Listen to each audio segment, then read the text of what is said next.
钱。这个那一二六在这里长，那个弄个包的也长了。Cho tiền sẽ tiếp phần Chào lại ông tạo. ạ. Đi. Ông bán quả tiếp à ông?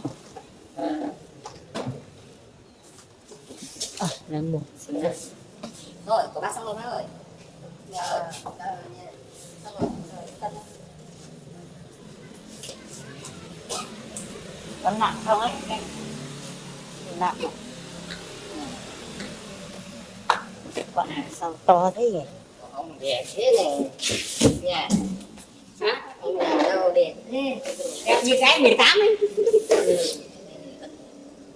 Đẹp như cái 18. Cái này vứt đi à? Thôi rồi đúng không? Trời con tại qua cứ chơi vậy.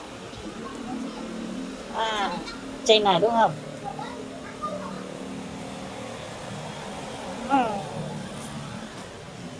Bóp chỉ bóp trên nó này.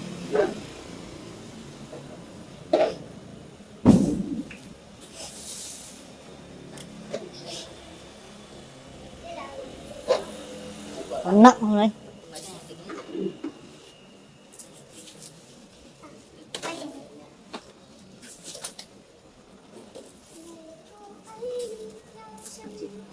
Ba mươi năm. Ba tấn rưỡi.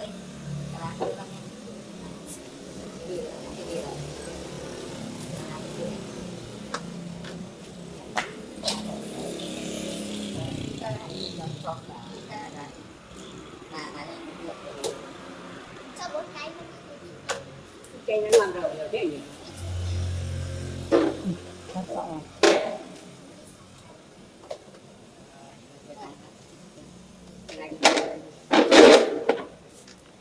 Lên 6 50 rưỡi con nha.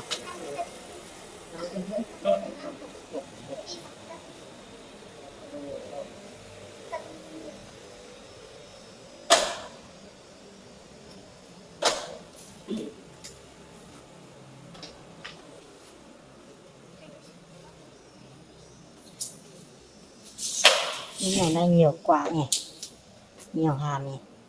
Cái này mấy vài bữa nó lại Công ty rồi nhiều nữa nghề bố này. Cô làm nó trồng đó thế này. nó được đó. Thay nó cho cái size sẽ cho chị nó chị là rất chưa cho chị nói nhắc lại lúc công ty này, lúc công ty là chị lúc công ty một tí này.